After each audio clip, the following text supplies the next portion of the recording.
Hi there, this is Tim with a video of the Star Wars Battlefront beta. I'm using an Xbox One that I'm actually streaming through my PC. That's why it is captured, uploaded and rendered as a 1080p video, even though the Xbox One only actually plays the game at 720p. Now, beta games like this right now are more of a sales tool, they're more of a demo than an actual test. So that's the way that I'm actually looking at this. And there's a few things that, if this is how the final game is going to be, that kind of piss me off. So I'm just basically going to go through those, say what I like about the game as well. First off, starting with weapons, because I frankly don't like what I'm seeing so far. Specialized weapons like the rocket and sniper rifle are found as pickups on the map.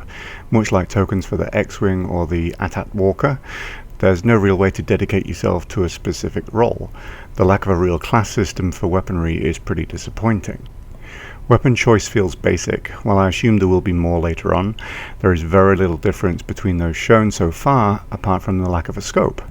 Accuracy seems quite high, and you can snipe with weapons that maybe shouldn't be capable of it. There is no recoil or ammo to really worry about. The weapons do overheat, but you can bypass that by simply pressing a button.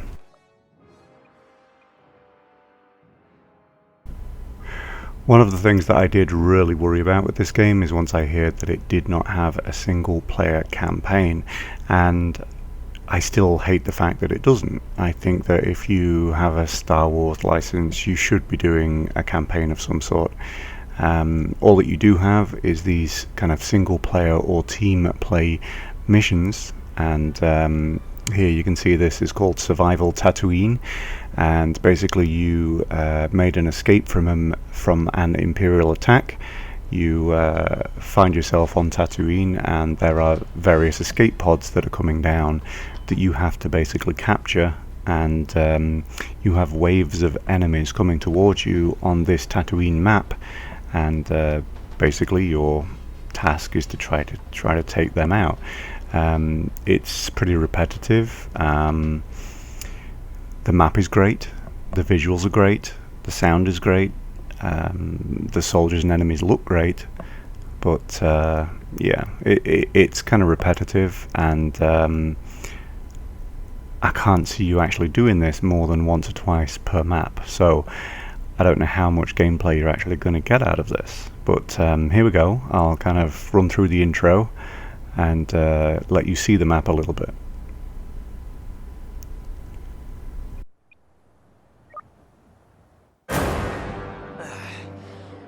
Not my best landing. Hey, let's go!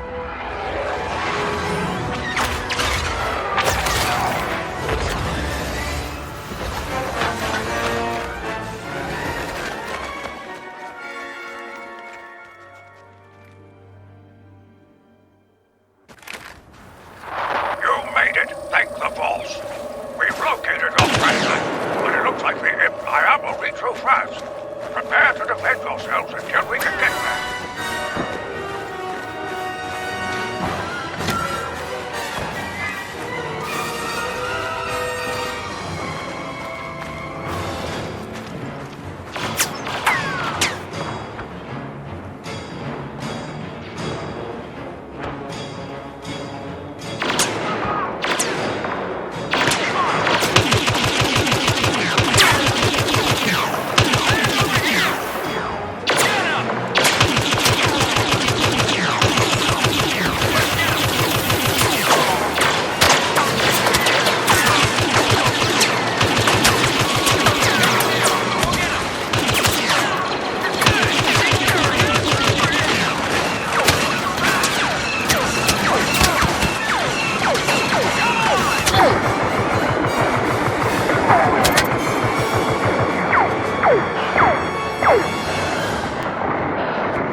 So there I was, kind of merrily looking at the boundary of the map, and some rude Imperial soldiers and mechanized vehicle came up and started to attack me.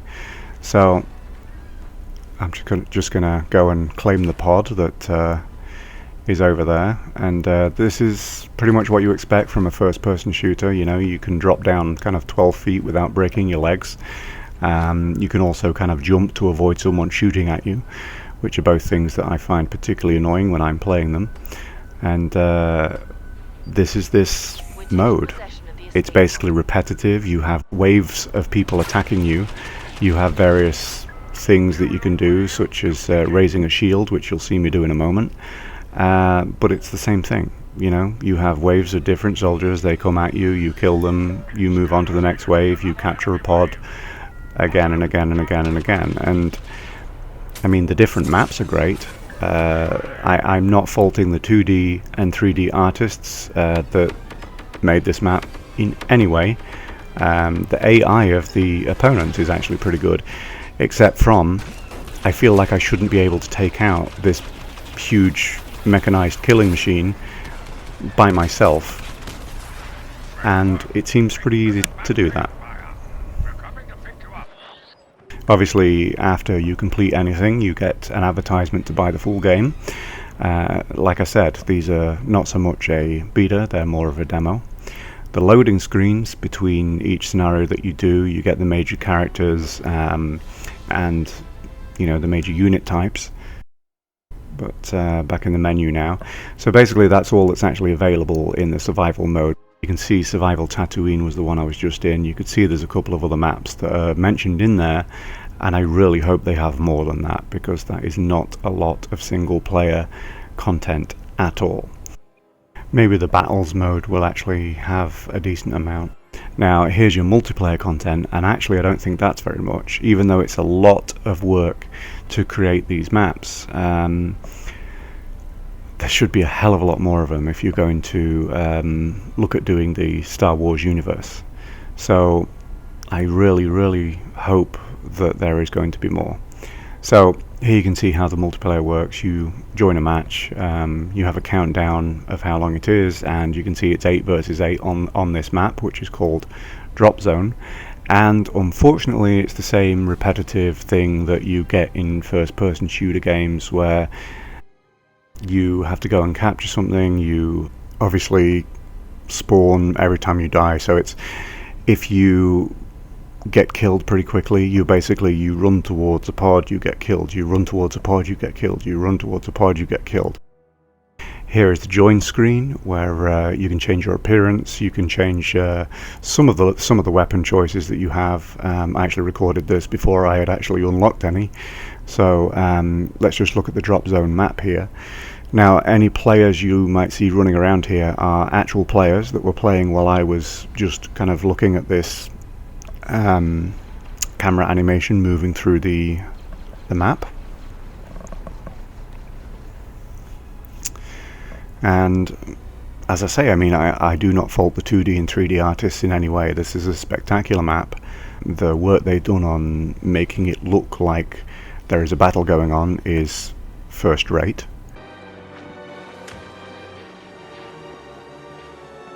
And it's actually the same with the Hoth map that I'll take a look at now. And I'll just let it run through its camera movements here while you actually see players playing. You know, you can see the ion cannon at the top of the cliff there, and in the background you can see the generators, the 4 generators side by side. But even this map, it feels pretty small.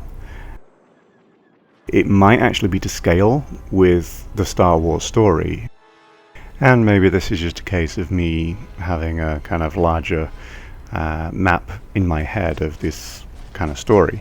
Now, I do like that in the maps, you know, things are destructible. If you watch these rocks in front of me, you can see what happens.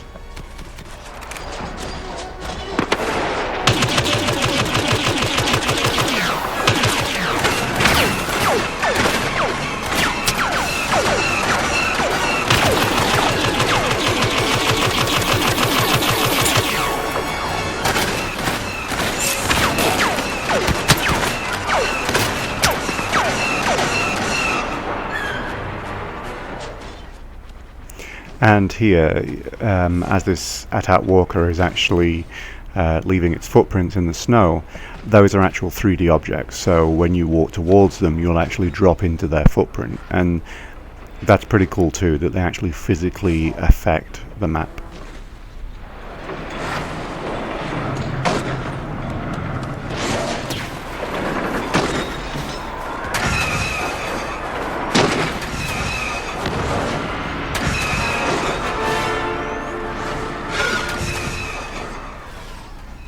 There are various things around the map as well, such as this crashed rebel ship and the AT-AT walker that's obviously been taken down over there. They're pretty cool things that you can see, but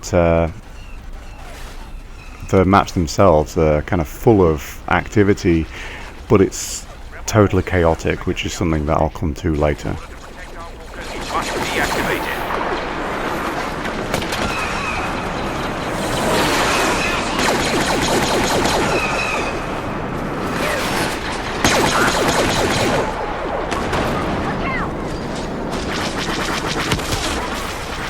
We've disabled the rebel uplink. Do not allow them to reactivate. Scanners indicate. But no matter how much I might be pleased with the visuals, pleased with the maps, I can't get over the fact that a little soldier can do something like this to something like that. You can't relax just yet. Scanners indicate massive reinforcements on the way. Okay, massive reinforcements, and I am not scared one bit. So, looking at the edges of the map here, you can see, similar to the Tatooine map, you can see there's a very, very nice way that they've kind of framed the map, blocked it off, and it's really nice to have this kind of a vista, like a view, and then have the places that you recognize, that you actually know from these movies that you've seen. But here, as an Imperial soldier, I found it really, really easy to get into the rebel stronghold, and it just seemed weird. There's no front line. There is literally no front line with this game that is recognizable in any way. It's chaotic, and I'll come to that a little bit later, because you can literally spawn on anyone that's in your team. Armor locked in. Stormtroopers incoming! I guess I just wish that the battles actually were more like a war, because it shouldn't be that you can have a soldier from the opposite side that's kind of just spawning behind enemy lines, and then you have soldiers in front of you, behind you. It's basically, it makes the game kind of a series of runs where you get spawned, you run, you die, you spawn, run, die, spawn, run, die, and that's not really fun, is it?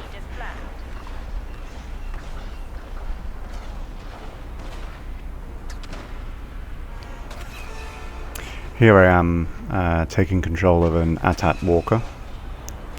You pick up the power-up, which to my mind seems kind of a little bit easy to get it. They constantly respawn, so there's no real fear of actually losing them or not being able to get one back again.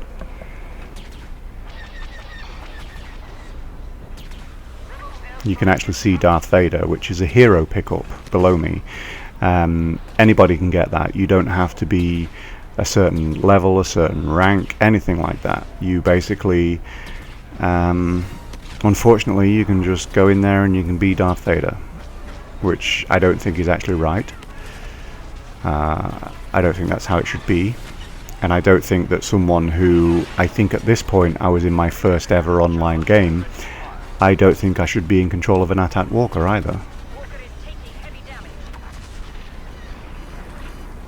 Especially not when one of the actual objectives for the opposing side is to destroy the walkers. You shouldn't have someone who is inexperienced using them, but there it was. I wanted to try it, so I tried it.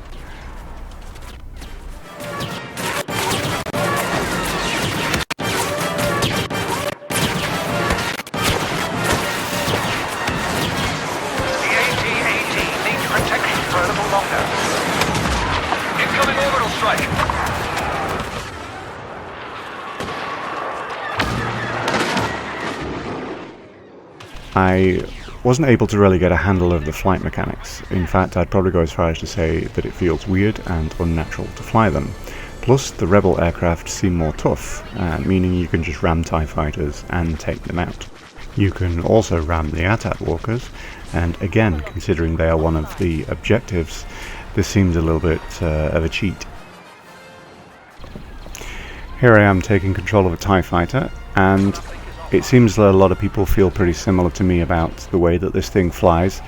It's way too brittle. The rebels can just fly into it to destroy it, like I said earlier, and you can only really control it pretty well if you slow down a lot, and that just leaves you open to gunfire. It leaves you open to airborne fire as well, and eventually you might get used to the flight model, but I unfortunately did not. But you can make yourself feel better when you are able to actually take part in the killing of a Jedi here. This is Luke Skywalker getting killed by about 5 of us, but then you come crashing down to Earth again and realise how crap you are. I enjoyed the old Battlefield titles, especially 1942 Vietnam. That was kind of my era. And the last first-person shooter that I really loved was Call of Duty 4. But this game just lacks in comparison to those, and I feel like it's only being propped up by the Star Wars tie-in. The way the combat works currently in the beta, where you can effectively drop on any frontline player, means there is no frontline. Most battles seem chaotic and frankly not very warlike.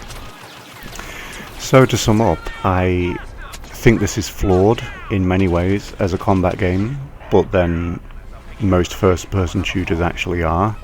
The battles are completely chaotic, like I said, but unfortunately I feel like I still have to buy it, and the reason is because I want to run around in the Star Wars universe, and EA probably loved the fact that I said that.